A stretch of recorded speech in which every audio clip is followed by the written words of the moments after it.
So you look at somebody like Bob Geldof, or Sir Bob Geldof, who's been through the system, and he's had much success in other areas of his life, and he's put on major events, and he's orchestrated a lot of people to give towards charity. A good humanitarian thing that he's done, a great, tremendous thing.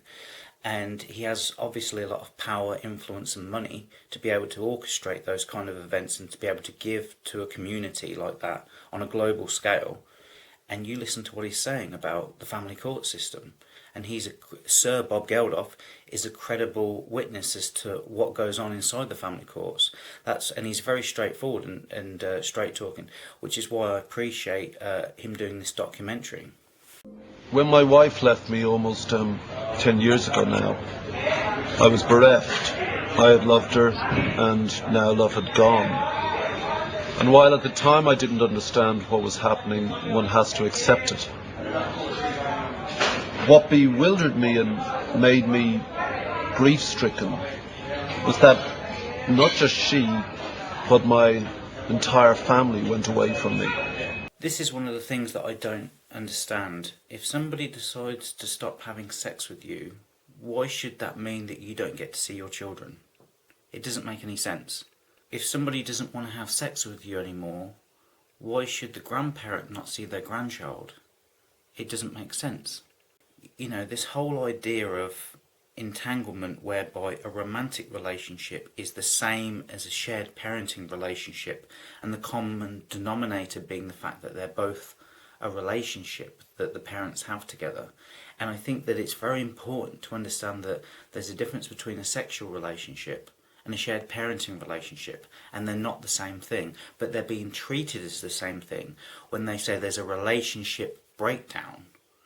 And I think there should be a clear identification between a sexual relationship that you're having with a partner, and then they become your ex-partner and you no longer have a sexual relationship, and that should have no bearing on the shared parenting relationship. But it does, because it's called family breakdown, it's called separation breakdown. The relationship broke down. Well, the sexual relationship broke down, but the parental relationship didn't break down. And what I don't like is the entanglement of a sexual relationship that you have with an ex-partner and the parental relationship that you have with an ex-partner, like they're one and the same thing, and they're not. Just because you stop having sex with somebody, it doesn't mean to say that you should stop shared parenting. It's 100% respectable if you no longer want to have a sexual relationship with somebody, but you're always going to have a parental relationship with the other parent, even if it's a bad one, because you have children together. And so I think when people make bad decisions and are nasty and vengeful because of the deterioration of a romantic separation, that shouldn't cross over into a parental dispute about who gets to spend time with the children. And I think any intelligent person realises this, is that you can't allow your feelings for your ex-partner to overshadow your current parental responsibilities that you have in a shared parenting relationship. A shared parenting relationship and a sexual relationship are two completely different things, but yet they're being moulded into one thing, being the relationship with the ex-partner, and they're two separate things. I'd entered a world riddled with bias, prejudice, discrimination and hypocrisy. A world where under the guise of justice, children are stripped of their fathers, fathers of their children. This has to change.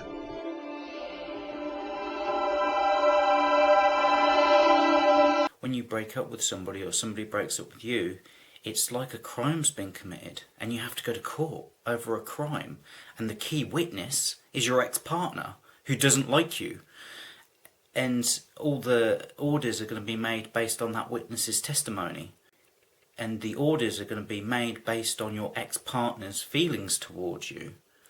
And that's just so wrong on so many levels.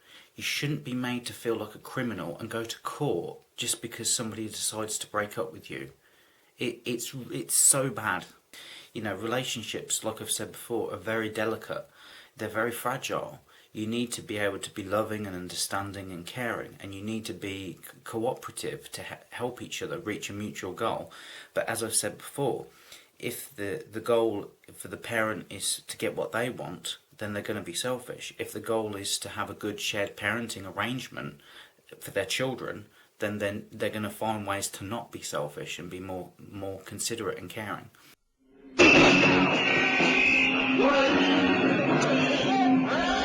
I had no idea there were so many of us out there destroyed by this system. I'd unknowingly struck a chord with tens of thousands of fathers, grandparents, partners, all of them robbed of their children. People say that there isn't bias in the family court system, but I'm saying there is. And the reason why I say that there is because the mother can apply, the father can apply, but nobody can speak on behalf of children. And so that's left up to a company called CAFCASS. And CAFCASS work under certain guidelines that they can stick to.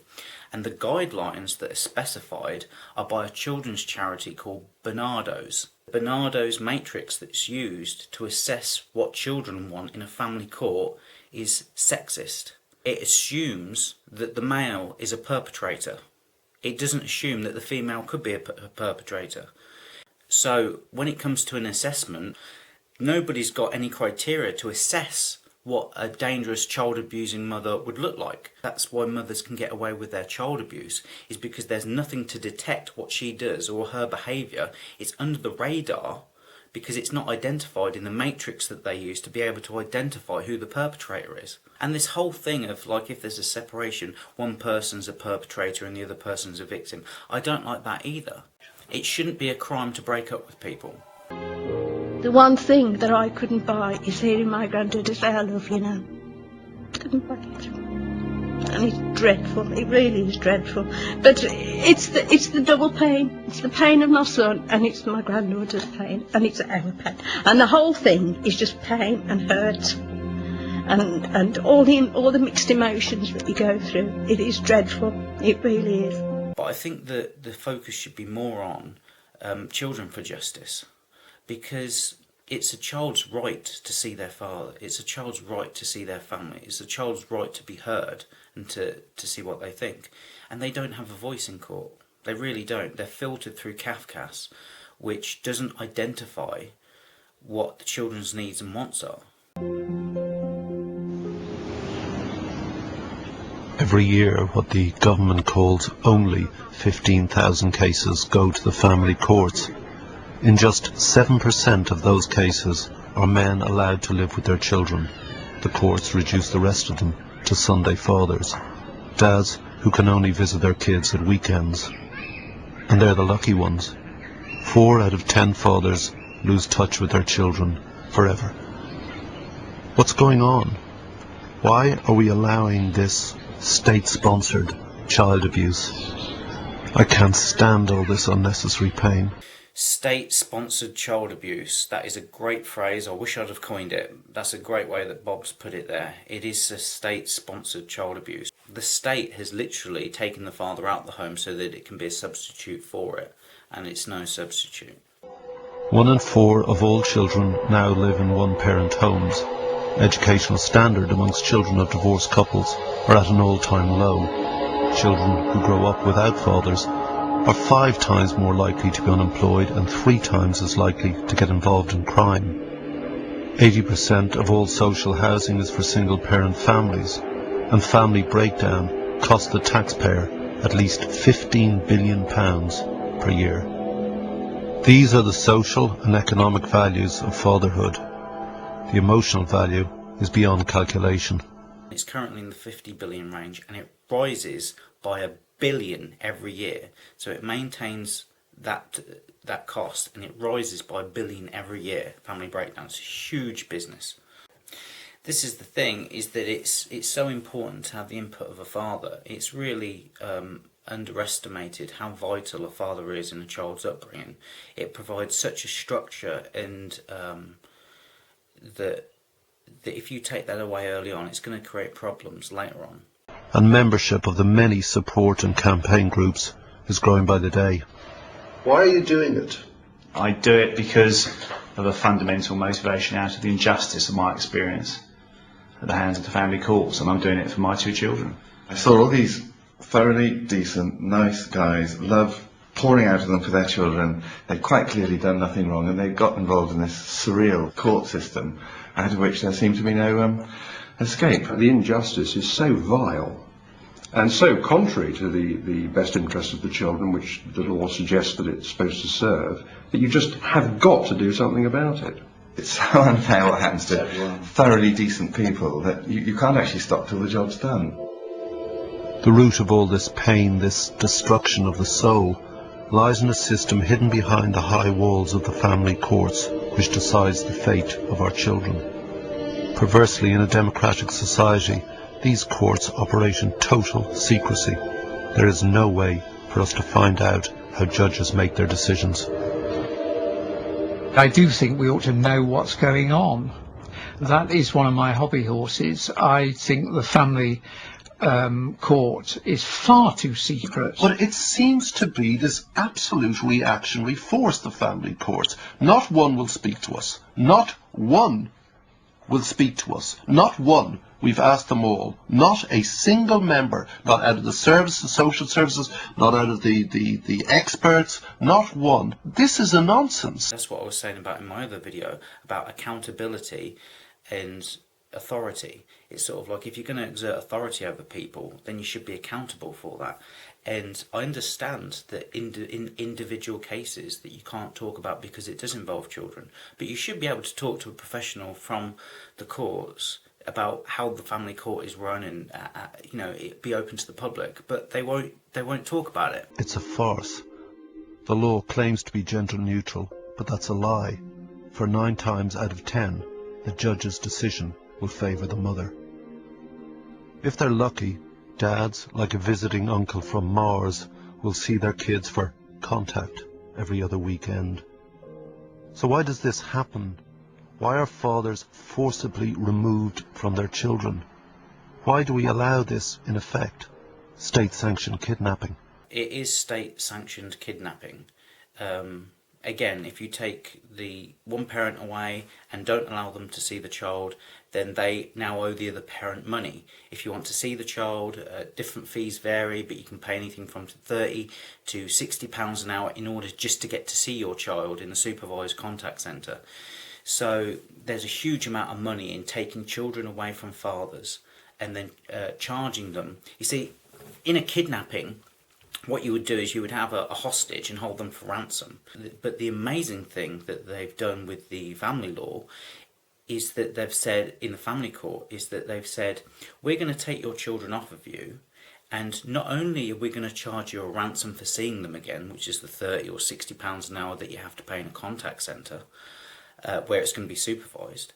Not only are we going to charge you for releasing the hostages so that you can get to see them, we're also going to charge you in the meantime for the other parent keeping the hostages. That's where the child maintenance comes in. Well, you're not seeing the children because we've court ordered it. So now you have to pay more in child maintenance because you're not seeing your children. So the more you don't see the children, the more you have to pay. And if you want to see them, then you have to pay the ransom as well. So not only have they got the hostages and releasing them on ransom, they're also charging you while you're not seeing them. So they're even more savvy than kidnappers, because kidnappers don't charge you while they're keeping their hostages. They charge you on the release for the demands. This whole monetising relationship so that you can have this stay-at-home mum, single-parent society is wrong. Why are the courts so resistant to the fact that men are as capable at bringing up their children as a woman? Well, I find that very difficult to deal with. I think probably in many cases it's happened because the courts have tended to equate young children with mothers for some reason. Well, that's a cultural, isn't it? A social thing. Yes, for another time. Probably, yes. So no one is accountable for this reactionary, unfair, unjust, possibly illegal, and certainly illogical system which causes so much destruction. Feminists are hugely responsible for what goes on in family courts because they put for legislation and they have the money to be able to get it passed. And they're the ones that say that there's a discrimination against women, when obviously if you look in family court there's a discrimination against men that has been for years. How can this be? While society is changing, What is still the fact is that women take the prime responsibility for caring and bringing up their child. Women take the prime responsibility for caring and bringing up a child, and that's a fact. Prove it. Prove it. It's not true. It depends on the individual household. That's why there's individual circumstances. That's why the family court keep getting this wrong, is because of those sexist generalisations. That's still, you can see that in the patterns of work. You can see that in who's at the school gates picking up the children. You can see that in who takes the children to the doctors, who takes the children to the dentist. When it comes to separation and divorce and determining the residence for a child, interesting enough, if you actually look at the stats, you'll probably dispute this one, but the reality is that women on the whole, more women tend to apply for residence orders, more men tend to apply for contact orders. The reason why men apply for contact orders is because women apply for residency orders, because they're the ones that get the courts involved. Why do you need to apply for something that you already have? Why would you need to apply for contact with your child if you're already seeing them? Why would you need to apply for residency if you're already in the residency? If women didn't apply for residency orders, then men wouldn't be applying for contact orders, because one parent has got to be the resident parent and the other parent has contact. It's disgusting. This is where the whole system is completely skewed. It can't be a shared parenting environment, because one parent's got to be pitted against the other over housing, over residency. Yeah, one of the worst things that a man can do is leave the family home. But if he doesn't leave the family home, then she'll just fall for molestation. So he doesn't have a choice. When you're in a conflict situation and a judge has to determine the residence of the child, the judge, in looking at the interest of the child, would look for stability. So if the child is already living with a mum, the judge will look for stability. Well, it's a better stable environment. This is where it comes back to again, where they value property over people. It's a better stable environment for a child that their mother and father get on well, and that they communicate beautifully, and that shared parenting is allowed, and that there's some negotiation away from the children so they don't have to witness it. But they don't think about the relationship between the mother and the father. That's completely obliterated because you're pitted against each other. What's his idea of stability? well, if the child is already living with the mum, the judge may well decide that that's in the best interest of the child to continue. But that's wrong. Well, that may be your view. Look in her eyes. It has to be housing. That has to be where the child lives. And that's why women have to take the children, even if they leave the house and it's an unstable environment, and go to a refuge. But the women have the children, and the children are in a refuge so they can get housed elsewhere. It's sort of like this fanatical kind of like possession of property is disgusting. Forget property. Forget property. Children don't care. If they're in a loving, supportive, warm, nurturing environment, they don't care if they're at their nan's house or at their home or somebody else. So long as they're with the right people, it's all about creating warm, positive, nurturing relationships. It's not about property. But they don't care about warm, nurturing relationships. They care about property. Now, how do we tackle that? Hang on. How do we tackle that? By speeding up the court processes and by trying to get mediation and conciliation in at an earlier stage. No, the way that we tackle that is by getting rid of ex parte non-molestation orders and prevent women from applying for residency, so that men don't then have to fight and retaliate to the conflict that she's created. It's only a conflict situation because the person, the applicant, has made it a conflict. There's a cultural and sociological presumption that a man should automatically leave. And I'd like to know why that is.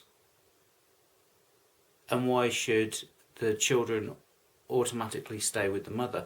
You see, this is the thing I realised, whereby this isn't just in the family courts. This is a sociological problem. This is sociological sexism.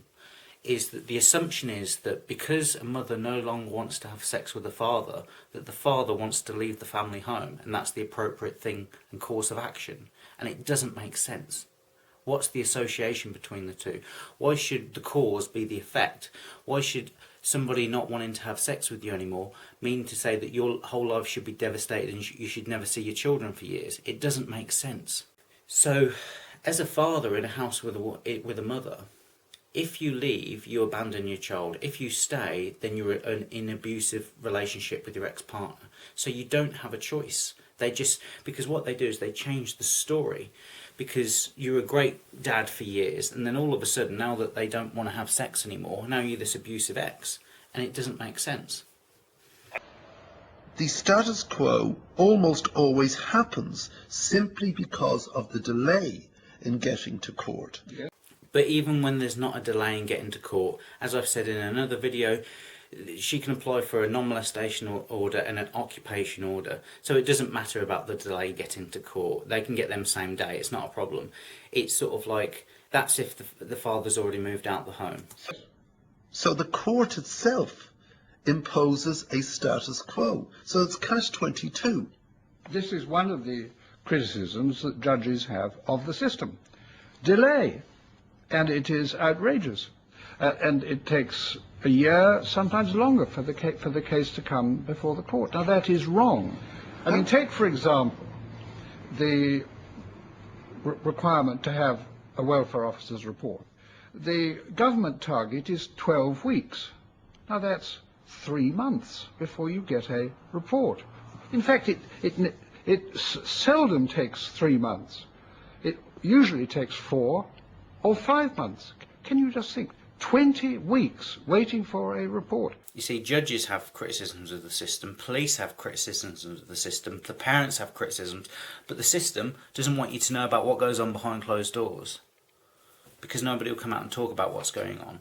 And so it's good that there's these documentaries that are here to raise awareness of all the secrecy that's going on behind closed doors. The court creates a lot of the problems that it's trying to solve. And this is what I'm saying, going to court is a very combative, aggressive act to take. It's not just that it takes so long to reach court and that the court hearings are so long each and there's so much time in between them. It's also the fact that you have different judges at different hearings. So there's never you have different solicitors at different hearings. So there's never consistency in which the cases are reviewed. So from one court hearing to the next court hearing, everything can change, and nobody's none the wiser of all the changes that have happened.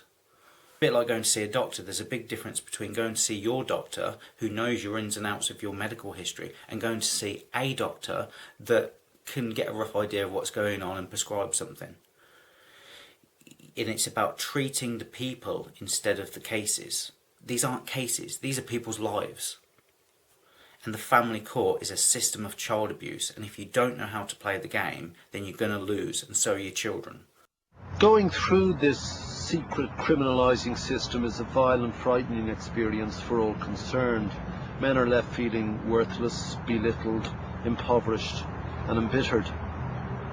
And despite the exhortations of the law, the interests of the child are usually forgotten by the system in the heat of a state-engendered hatred. There's a huge difference between a man who left and a man who wanted to stay. There's a huge difference there. In the same way that there's a huge difference between a man went and had an affair and wanted to be with somebody else, and a man was happy in the relationship with his home and his family. There's a huge difference there in two things. What judges decide in 93% of all cases that come before them is that the children should live with mum and see dad in a few hours of state-sanctioned time on prescribed days, as though they were an occasional visiting uncle made strange by distance and uncomfortable by unfamiliarity. You don't trust anybody because the whole system's designed to get rid of you because you're a guy. You're a father. And fathers need to be gotten rid of because we need this single mother society. It's the fixed time as well that's really upsetting. One father lived just one street away from the mother, and he saw the mother walking down the street with this little girl, and so she ran to him saying, "Daddy, Daddy, Daddy," and the mother literally pulled the child away from her father in the middle of the street. And that's happened on a number of occasions. Clients tell me this is what's happened. And this, with the child so traumatised, it's just almost being dragged away from their father, and literally because it's like it's not your contact time. It's my child. You can't have it. It's detestable, and I've known people to do that as well. And it's so many negative emotions in one go. You're hurt. You're angry. You're upset. you're sad, it's one of the most horrible things you can do as a parent to another parent, is pull your child away from the other parent because it's your time with them. That's how much of a possession children's time is to some parents. Children are treated like possessions, so it's sort of like, oh, it's my turn with them, now you can have your turn with them. Oh, they were 2 minutes early, they were 2 minutes late. It's horrible. There's no reasonableness, because the whole family court system is based on being unreasonable and creating conflicts so that everybody can profit and take the family's money. And I think some parents need to learn that children are human beings and they have feelings, and that they're more than just something that you own in order to get property, money and other benefits from your ex or the state. The evening rituals are really very important emotionally, and being able to participate in getting the child bathed and reading them stories and snuggling them to sleep in bed, those are really precious moments for a parent and for a child.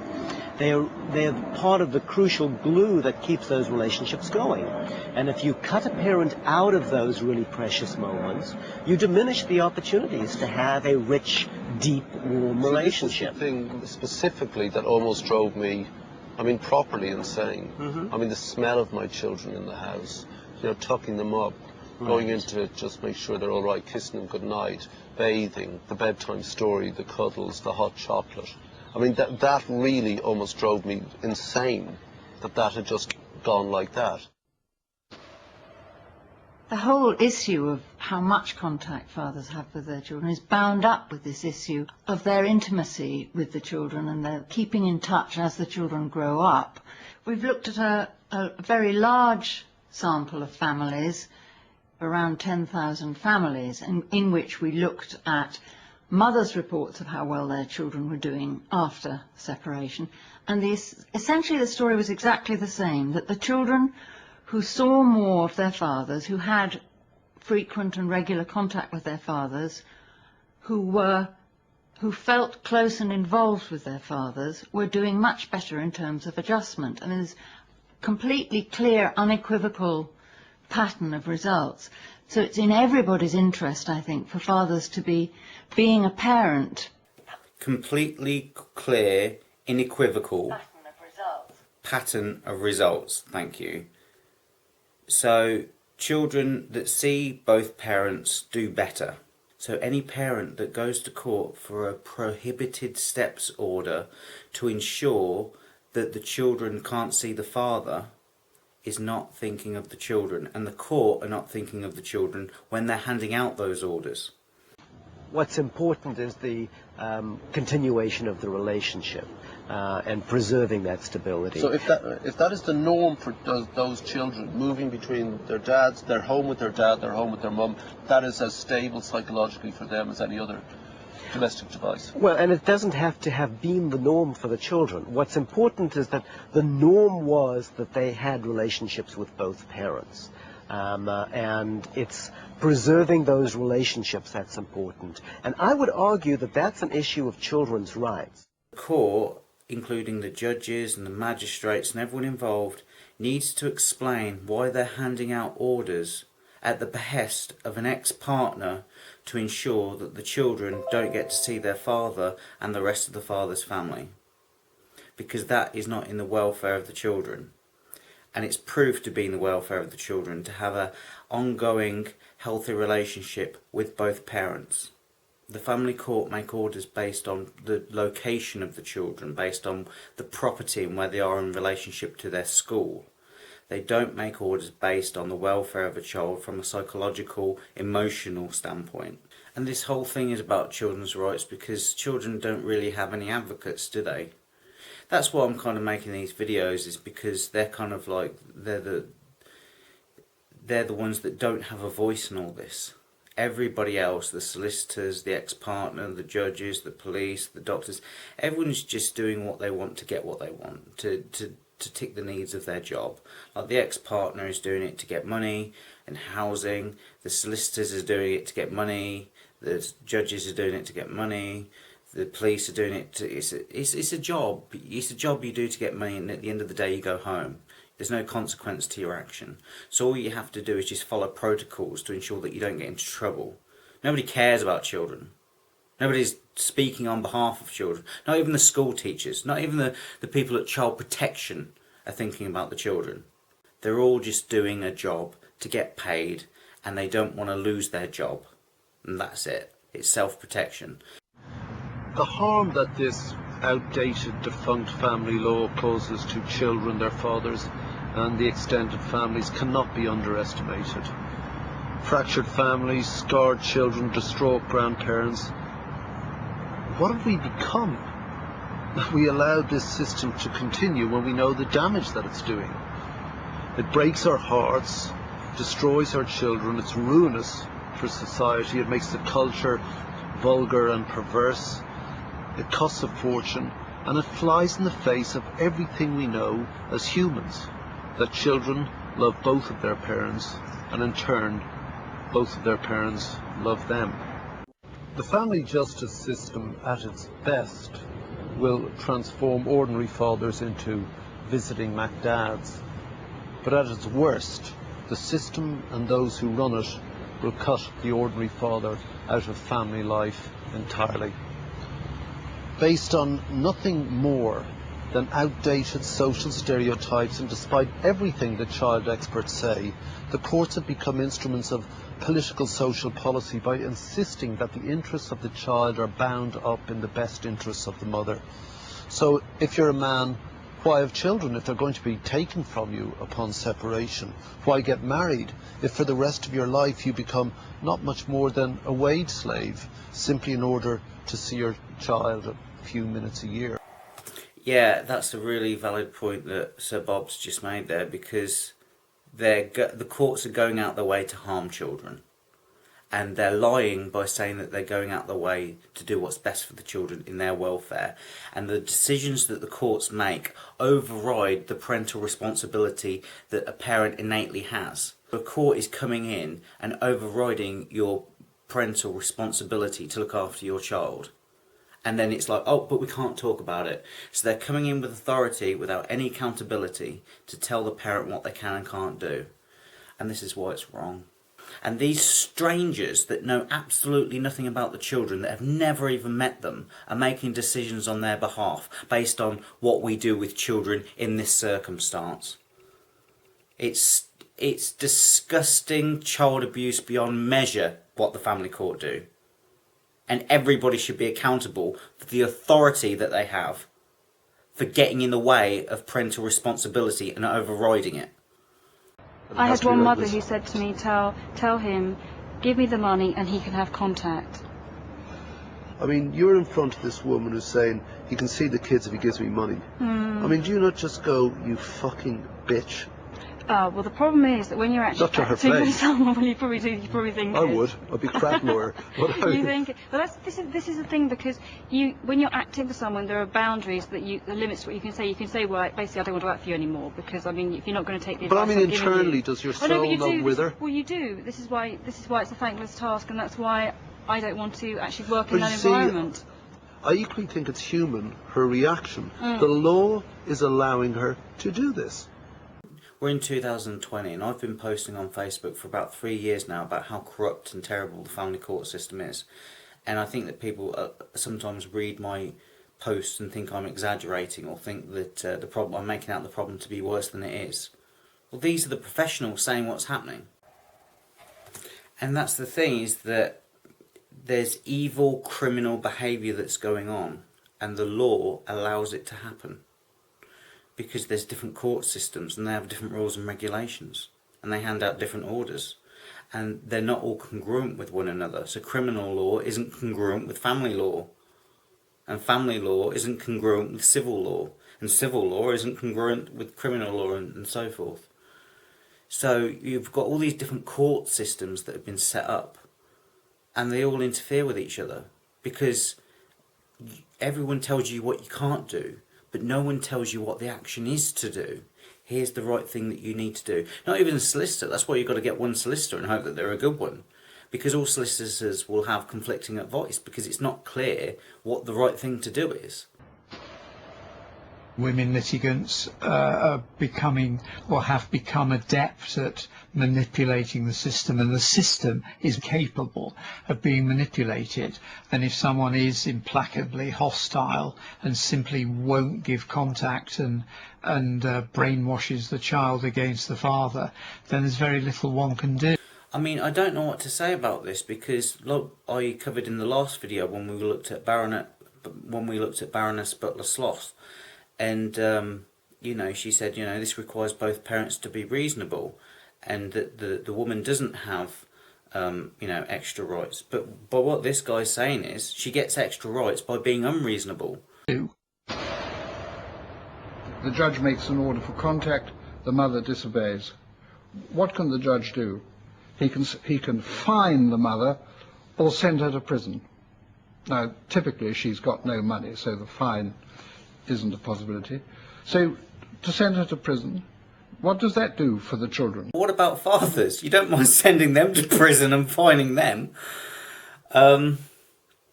Here's another suggestion. Okay, here's a solution. Because in these videos, I'm not just here to highlight a problem. I'm here to give solutions, or at least a brainstorm for a solution, for it to be discussed. I want this to be a conversation. Instead of fining her because she's got no money, or sending her to jail, which wouldn't be good for the children, how about, I know this is mind-boggling, but how about you don't give them orders in the first place? The court doesn't get involved, so with ex parte and non-molestation orders that can be handed out without evidence on the same day, the court doesn't give her that power to start court proceedings. There's a good start. The way the family court could help is by not getting involved and allow people to do mediation. And put measures in place whereby there's shared parenting agreement based on, you can still have it based on housing if you want to. If there's no way around that, cool, you can share the property. Oh no, parents can't share, they might be hostile to one another. Cool, if one parent's been proven to be hostile, take them out of the situation. Don't reward them with more court orders saying that it's inconvenient to talk to the other parent.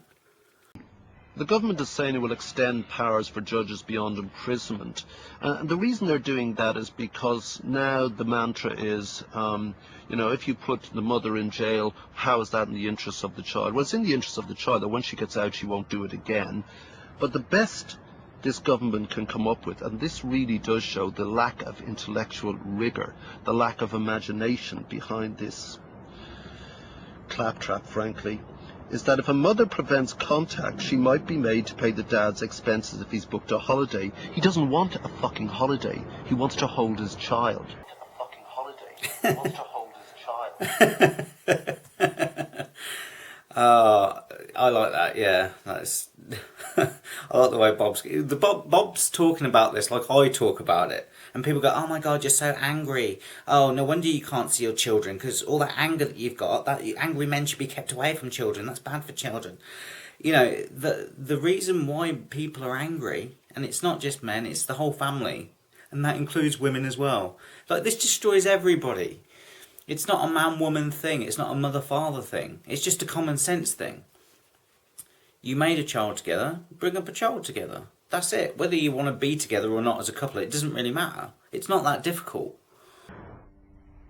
4 out of 10 mothers, that's 40%, admit to having obstructed contact between children and their fathers. And the family law system does nothing. Doing nothing nearly always means giving in to the mother, who of course is claiming all her demands are in the best interest of the children. Make the decision that, you know, mum's upset when dad has contact. Mum being upset is bad for the child, and so the court says, well, we better stop dad seeing child, even though he's done nothing wrong. I mean, that's a complete pattern. It happens time and time again. Exactly. That's how bad it is. That is it. That's it in a nutshell. But my point is, not only, that's just on a basic level, but not only that, the woman and the mother can also create domestic violence and child abuse on top of that and still get away with it because of that reasoning. So it's not just that, well, this is injustice in the system. There's huge abuse that's in the system, domestic abuse, that women are creating and they're pretending to be victims of. Oh, domestic abuse is on the rise. Yeah, and it's being created by the people that, a lot of the people that are claiming to be victims of it so that they can get government handouts and court orders. It's a scam. I'm not saying there aren't women that aren't being abused, but what I'm saying is there are men that are being abused as well. Disproportionately so. And they're being abused by reputation destruction instead of physical violence. And this is a criminal act called coercive controlling behaviour. And this is what a lot of people are doing. And the family court are giving orders to ensure that this can occur. And that's why they're criminals. The family court support it and the police don't do anything. In fact, what's worse is the police don't, it's not that the police don't do anything, they actively participate. Because when a mother picks up the phone and says, "Police, I'm being inconvenienced," the police will come out and remove the father from the home. And he can't return until the next day. So it's not just that the police are allowing this crime to occur. They're actively participating in it and helping the perpetrator. And the family court come along and cover it up by allowing it to happen. After taking his son away, Jim Parton's ex-wife changed his son's family name. You removed the final connection. You airbrushed the past, and the father has disappeared. It's relatively easy for a mother to change their child's surname, and there's little a father can do in this situation. It's futile to turn to the law, as the law clearly does not protect men, as our first woman law lord, Dame Brenda Hale, made very clear recently. What you don't get as well is that when a parent doesn't care about their child, because the idea is the guilt and the shame that you feel, knowing that when your children grow up and they find out the truth, and they hate you and resent you for what you did, for separating them from the other parent, and justifiably so, the parent doesn't care. You know, you'd think that, look, if you do this, you're going to hurt your child, and there's a lack of empathy there. It's almost psychopathic. Or sociopathic. There's a lack of empathy, whereby I know this is going to hurt you, but I don't care. And when they have that with their own child, that's when you can't reason with them, because there's no shame, there's no guilt, there's nothing that a normal human being that does empathise with other people, especially the ones that they love, that their offspring, they have a connection to them. Think, I'm not going to do this because it's going to hurt my children. But these people think, I'm going to do this because I'm the most important person here. And so long as I tell myself the story that I believe that I'm doing what's best for my children, I can hurt them as much as I like. And they're just wrong. And I'm right because I'm a parent and I know what's good for them. It's this arrogance. She said it was a very poor kind of parent who would insist upon calling the child by its own name. So not only had this man lost his last viable connection with his child in this particular case, but he had been told he was a bad dad for trying to keep any sort of relationship going. How devastating. It's a way of excluding the father. And what does the father think? Why did the mother do it? It was for reasons to do with her, not to do with the child. And to say that he was a bad father because he objected, I mean, I'm sorry, with every respect to a very senior judge, this judge doesn't agree. Yeah, and that's the thing. So judges don't agree with each other. And again, this is another reason why this all needs to come out. Because if there's not congruency in the ethical way in which everything is being run, then there needs to be an examination and there needs to be some sort of reorder. Because it seems to be a little bit chaotic in the family courts at the moment. People seem to be a little bit peeved off and think there's a lot of injustice, and have done for about 25 years. So maybe we should have a look at this and see what's going on and see if we can put it right. But you can't, because it's a secret, private family court and there doesn't have to be any accountability. There seems to be an all-pervasive suspicion of men lodged deep within the family court system. It's based on some perverse notion that men themselves, by virtue of their masculinity, are unfeeling brutes, incapable of love or clear displays of affection. And that's a big thing, is that, again, a lot of people think, well, something must have happened for you to not to be able to see your children. Nothing has to have happened. But with this sort of attitude, it's very easy for a woman to prevent a father from raising his child. And the quickest and easiest way to do this is to utter 2 magic words. Domestic violence, you must hear it all the time. I'm sick to death about hearing about domestic violence and domestic abuse. I'm just sick to death of it. I'm sick to death about talking about it. I'm sick to death about hearing about it. And the thing I don't like is the fact that we don't talk about it enough. No, people, the same with mental health. It's like it's not spoken about enough. Mental health and domestic abuse are 2 things that I don't even want to talk about it. Stop dads from seeing their kids. Well, that's not the only sort of allegation. What about sexual abuse? It's very easy for the mother to say, and very difficult for the father to disprove.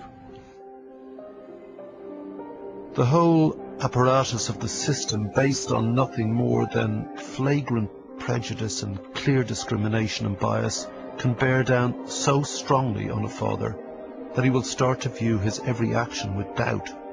Normal day-to-day behaviour of a loving father becomes sinister and threatening. When I was in college, I studied drama and performing arts, and there was this one exercise that we did called the Clint Eastwood effect, I think it was called. And what essentially happened is that a character would walk into the room, not give any expression or emotion or anything, and everybody else, like the society around that, like the other 15, 20 students, would react to that person in a way. So they'd act terrified, you know, a bit like when Clint Eastwood strolls into town and everyone kind of shuts the banners and closes the doors in the Western. Sort of like, or they'd go towards him and act like he was a celebrity, but everybody had to be congruent. So again, this is the whole idea with reputation destruction. You have a reputation that precedes you, and so when you walk into a room, people have a perception of you. Well, the way that lies and stories spread are that within the given community, the neighbours, the friends, the family, and everybody else is all listening to what the woman says or the mother says. So therefore, everybody then colludes, and so when the man just walks into the room, everyone's like, "Oh, there he is," that kind of thing. And there's this very there's this horrible feeling you feel inside of this guilt that is completely unjustified just because people have been lied to. And so I would say to anybody that's suffered from reputation destruction is to come forward. Don't cower away. That's what they want you to do. They want you to cower because then, oh, see, he's ashamed about something. Yeah, well, I'd say that anybody that's had allegations put at them that is not true should come out and say it and call out the abuser and the perpetrator of the lie. Don't be afraid. Come out and say, no, that's not me. They're lying. And call them that to their face and stop it. But most men, and I understand this, run and hide. But you can't run and hide away from it because it only makes you look guilty. And again, there's another thing that I do in magic. Magic is all about deceiving people and manipulation, and that's how I know so much about this stuff. These Machiavellian kind of strategies. There's a thing in magic where they say, don't run if you're not being chased. If you haven't done anything wrong, don't run away. And I think a lot of men are made to feel guilty just by the fact that they're men and that they have potential to do damage to people, that everyone should be cautious of them. And it's ridiculous. I felt very nervous when I slept with my little 4-year-old when she came over and spent the night, and she insisted on spending the night. And I thought, all hell's going to break loose now, because she slept with us to the age of 3. People viewing this may have a view on that. That's how we brought her up. So when she said, I want to go home with Dad, she just got into bed, which is my bed, that big empty thing, that desert that I seem to occupy these days. And I was so panicky, and I really mean panicky, like, you know, like going like this, and maybe I shouldn't sleep there. And she said, come on, Dad. And I was just afraid that she'd go back and the other side would say, knowingly, you know, because she knows, do you see, and use that against me. Yeah, it's not something I would recommend to a client. There is a potential difficulty if a man who has recently separated from his partner, wife, whoever, and has his 4 or 5 year old child in the bed with him. But isn't that sad? Maybe. Over the last 15 years, we have developed concerns about sexual abuse. Yeah, it's never an outright allegation. It's always, ooh, like I said, it's the Clint Eastwood effect. It's like, ooh, what if, what if, what if? It's disgusting. It says more about the person thinking it than it does about the fact that anything's happened. So, because a woman doesn't want to have sex with you anymore, and she wants to go and have sex with someone else, you can no longer, as a father, lay down in a bed with your child, because now people have concerns about sexual abuse. And this is where it's all gossip and innuendo based on reputation destruction. Because again, the children are worth money, so we need, and the more children spend time with one parent than the other, the more everybody's going to make money. So we need to come up with reasons now as to why a parent can't spend time with their child or have any form of comfort with them. And so what it also does is, well, it means that the father can't comfort the child in any way. Oh, the father hugged the child. This is how sick it gets. We're actually not trustworthy as humans. We're somehow hairy and brutish. We've got this big thing between our legs that controls us. And if you're with a little child, your little child, and you're sleeping together, that somehow these uncontrollable man urges will suddenly rise to the fore. We have countless people at our meetings saying, you know, there are these sort of, perhaps not actual allegations, but suggestions out there. Yeah. And we have to say, well, you know, just be a bit wary about having your child in your bed. I know when my child was... That is a disgrace. It is crazy. That is disgusting and a disgrace. Yeah. This is denied because, well, we're men, you know, we don't do that sort of crap. My son, when we separated, he was 4, and he was obviously, you know, he was disturbed about what was going on between his parents. He wanted to be in my bed, and I thought about the implications of it, and then, like you, I thought, fuck it, no, he can stay there, that's fine, and we'll take the consequences if someone raises an issue about it, which luckily they never did. But you have to say to people who come to our meetings, be careful. Yeah, so if you have any children and you lay down in bed with them, don't do it. So if you're a parent who has a child, don't lay down on the same bed with them because somebody else feels funny about it. It's fucking disgusting. So in order for them to stop using guilt as an emotional leverage for reputation destruction, do not run when you're not being chased. Do the opposite. Stand there and say, I have not done anything wrong. Tell me why you're saying what you're saying. Get them to justify themselves to you because they're the ones making the allegations. They have to prove what they're saying is true. That's why I spin it all back round to them. I call the courts child abusing courts and I call the mothers child abusing mothers so that people know who the abuser is and who's got the power and who's making the decisions. So whenever I'm around these people that kind of like look at you and say, what's your problem? Bring them out. Let's get out those weeds. What is your problem? Not mine. What's your problem? In your experience, how many of the allegations of abuse or violence are substantiated? Well, I think that's a very difficult question. I would think probably not a lot. Yeah, there's no consequences to making up concerns or allegations, is there, really? And the person that's making them up is probably sick themselves because they've come up with it. There is a great and terrible perversity that underlines all of this. The modern and unspoken sense that all men are violent, abusive thugs, despite the reality of the men in every woman's life, or indeed man's life, their fathers, brothers, uncles, sons and lovers and friends. All men with varying degrees of human complexity, pretty much like women in fact, and all not bad people. Yeah, that whole thing of women are made of sugar and spice and all things nice is not true. And men aren't these ogres, like monsters that are here to rape and kill everything. It's disgusting. The argument that you're incapable of bringing up a child because you're male, because you've got testosterone, I kind of hope that's gone away, because observationally it clearly isn't true anymore, but it lingers on in the family courts. And it baffles me, but, you know, fortunately I'm not a lawyer. Yes, we're not sexist at the family court, we just don't like human beings that have a huge amount of testosterone in their system. We're more estrogen.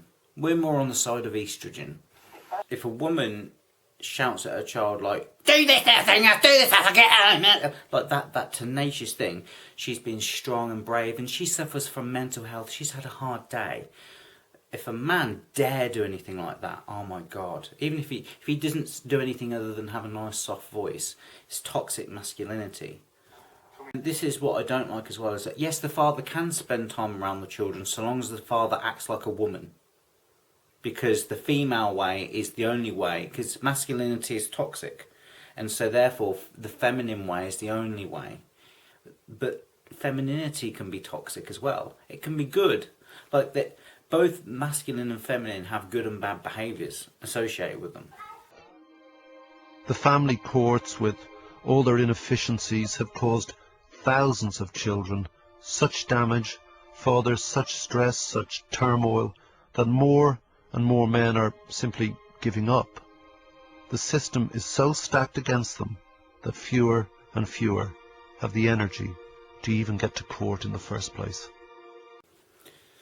And I know how that feels, and so when you watch people in the last video that I covered where they say, oh, it just seems that fathers don't want to have time with their children, you just feel like, if you only knew. If you only knew the persecution that everybody goes through at the behest of an ex-partner based on how she feels. The whole system is set up against the family. Why don't more men go into the court? Well, because you know you're going to lose, so there's no point. I mean, if... And the solicitors tell you that, don't they? They do indeed, and, you know, I mean, last week my car radio was stolen. Did I report it to the police? What would be the point, you know? The police aren't going to get my radio back, so I don't bother. In the same way, I don't bother to go to court if there's some difficulty over my contact, because I'm stuffed in it. Parenting is a thing in of itself, and whether you're a man or a woman, it depends on the individual and their character and their personality traits and the proclivity of people. There are some women that just don't want kids, they don't want to be around kids, they don't want to be mothers. That's cool. And there's some fathers like that as well, that's cool. But when somebody genuinely enjoys being with their child and loves them and wants to do everything they can for them, and you go out your way to stop them from having that interaction, to hurt them because they won't do as you say, and you cut off that relationship, not only are you hurting the father, you're hurting the child directly to indirectly hurt the father. What's the point? And so I'm not part of that 10% who go to court, if you like, on a big issue like that. What the Prime Minister says, because he's advised to say it, is that, well, look, it isn't as big a problem as it appears, because the majority of men don't go to courts to challenge this. People settle it. Well, I mean, this assumes that men on separation say, you're getting the kids? Fine, great, best of luck, love, I won't see my kids get... What? I would suggest the truth behind the figures is that most guys are not very happy seeing the most cherished things in their entire existence once a fortnight. No, they're not. And the majority will say that the time they have them is never enough. Yeah, if you are lucky to get an hour every 2 weeks with your children, especially if it's in a contact centre or somewhere, it's just horrible. I mean, because it's so forced and pressured and unnatural, and you're constantly being examined. Oh, he gave the children a hug.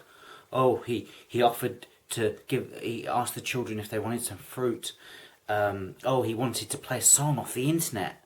Oh, make a note of that. It's I've used the word disgusting so many times in these videos, but I can't think of a more accurate word. Disgusting.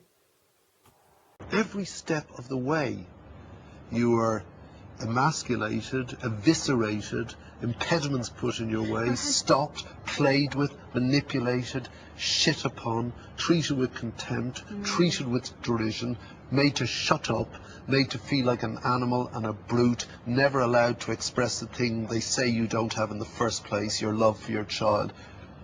When is this going to stop?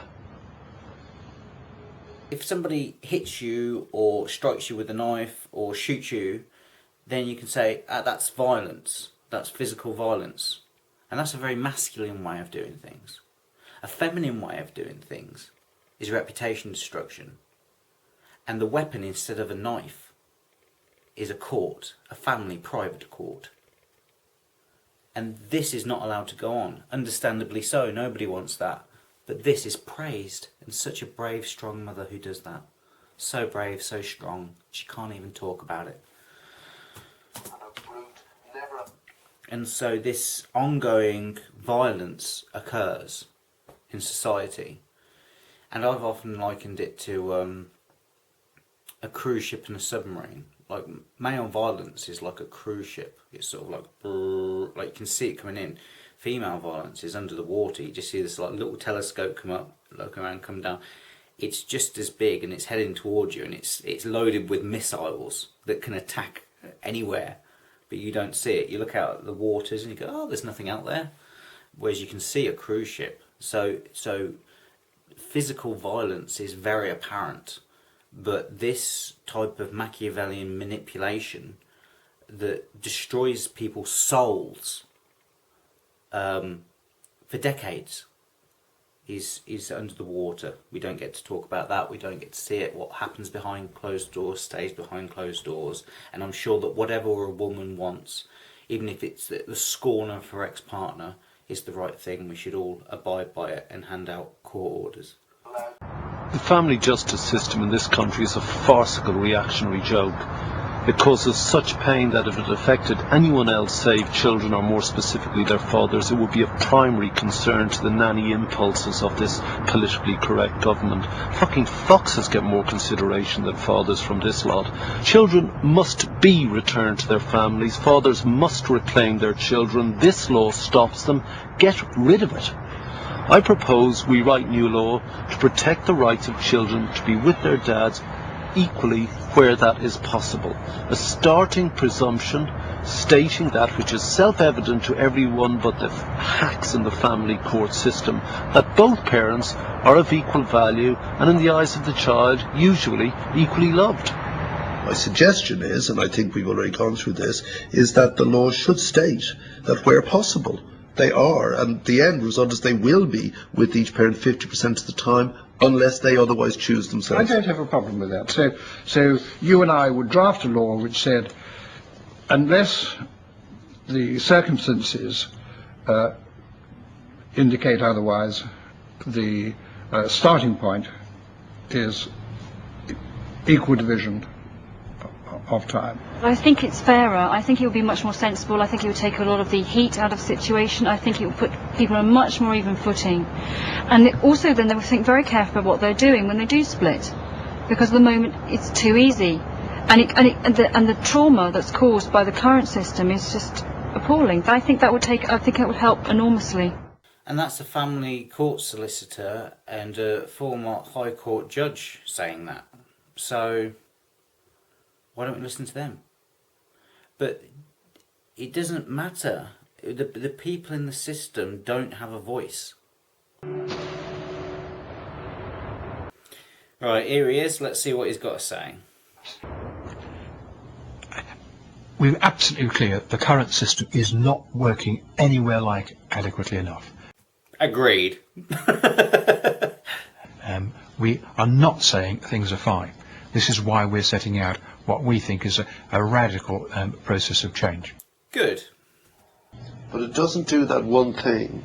It doesn't say, and it needs to be said, upon separation the children will be with both parents equally 50% of the time where possible. Nothing wrong with that at all.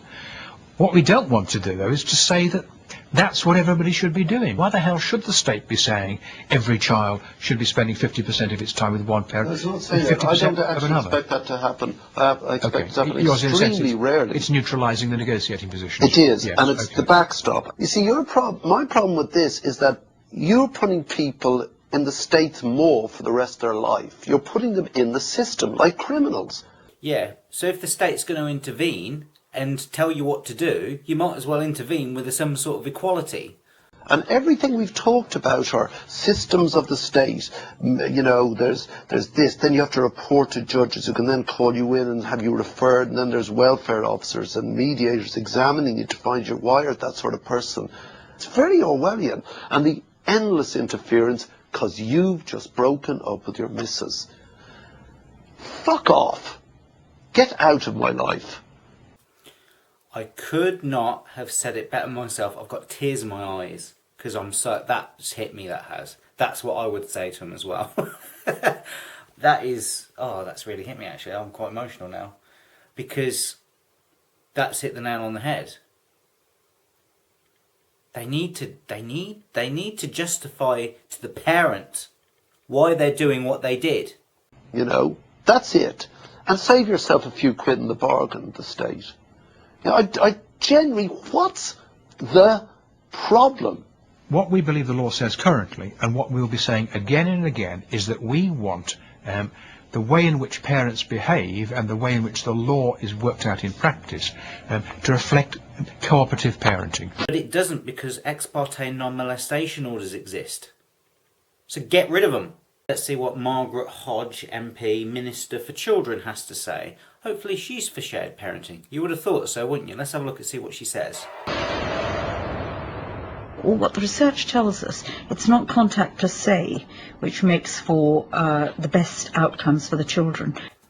Well, that's not what we heard earlier. It's the quality of the contact, so it's not just, you know, divvying the child up. The idea that we can have a one-size-fits-all won't work. I won't let you get away with that because I keep hearing that from you guys. It's not a one-size... Her face. One-size-fits-all. Look at her. Look at her face. Look at her face. Yeah, it's not the contact, it's the quality of the contact. So turn up every year and give a load of presents, that'll be quality contact. It doesn't matter about the amount of time. Fucking idiot. Fits all. I keep explaining. The evil that's in this woman's face. Look at it. Look, she knows. It's not the amount of time, it's the quality of time. Well, so reduce the time and therefore I need to breathe. The 50-50 is that is, we desire that to be the end result, that the children are raised, brought up by both parents, equally contributing to the well-being of this child. Won't achieve your objective. You'll end up with just more litigation and just more conflict within the courts. Prove it. Again, this is what like the Baroness did. Oh, that won't work. Prove it. And just more conflict within the courts. Her face. It's not going to work. That attitude is disgusting. Look, she's just... it's not going to work. No, not listening. No shared parenting. No, it's quality contact. Don't need to see the father if you do. Quality. These people that are these feminists that are put in charge of children's rights are disgusting. Like the courts, the minister is defending the past. She, like they, seem to be unable to understand the present or imagine the future. The point is that if men were allowed to be with their children, they too would be caring for them. This will happen in our time, but not when a government pursues outdated modes of social policy. But what this is a tinkering with a wholly prejudiced, discriminatory, biased, inadequate and unjust system. And an unthinking tinkering with family law becomes unjustified tampering with people's lives. So stop tinkering, stop messing, tear down this law and start again. Because what fathers and mothers and grandparents and more specifically children need is the presumption that when you split up, when you separate, that the kids need to know that they will be with their mum and their dad half the time, where that's possible. If it's not possible, Let's work something else out. Why not? You see, I'm trying to... You see, I started doing this to sort of react to this, but Bob's really summed it up quite nicely, and he's approaching it with the same vigour that I have, because he's just as passionate about it as I am by the looks of it. And it's also confusing, because what is common sense in the real world isn't what's true in the world of the feminists and the ideology that they instill in the family courts. Men are disgusting creatures that need to be gotten rid of. Why? The tens of thousands of men, women, fathers, mothers, grandparents, sisters, brothers, new wives, who've written to me have been betrayed by this disgusting law. Hey, look at him. He's using the word disgusting. It's catching on. And until this disgrace has been torn up and rewritten, the letters and the pain will not stop. My response is not to read the letters anymore. You know, once you identify with the first dozen, and then you realise the next dozen are worse, and then it goes on being worse and worse. That's absolutely true, because it's the same script that's being used all over again, because the system works by certain applications. So you know the order of things, you know the script of things, so you know that, and it's just to the degree to which the ex-partner wants to make it worse. And so yeah, like a guy can come up to me, you could tell me the minimal stuff about his situation and I would know exactly what's going on, because there's a certain way that you have to do things in order to get what you want, and the system is set up to serve a person that will do that. Basket case, you have to suppress it somewhere. Denial, yeah. And that's why I say cruel and inhuman. Yeah. They don't know what they're doing when these judges are making the decisions that they're making. They just don't know what they're doing to people. In the words of Batman, they know, they just don't care. In the end, I did end up with the children 50% of the time. It worked okay. It probably would have gone on to be fine, except, of course, in our particular case, there were finally the tragic circumstances of Paula's death. But I'm fine now. The kids are fine. But I and they will never forgive what this state, through this law, did to us, to ruin our family even further than our own self-inflicted damage. And you have to understand that this isn't just the UK, this is the whole Western world. Feminism attacks the whole Western world. This is in Australia, America, it's all over. Wherever there's feminism, there's family courts, and they're destroying families. And there is nothing more personal than being with your children. The law is profoundly flawed. So translate your grief into action. Let your loss move you. Make your dismay and hurt felt. Literally demonstrate your love for your children so that even if they cannot see you, they can see you love them. What choice do they leave you? Speak your unsayable pain and articulate the real love that dare not speak its name, that of a father for his children, and no law should stand that serves to stifle this. Speak your unsayable pain and articulate the real love that dare not speak its name, that of a father for his children, and no law should stand that serves to stifle this. Yep, and that's what I'm doing, and so that's why I'm making these videos, and I agree with him, and that's why I'm doing this.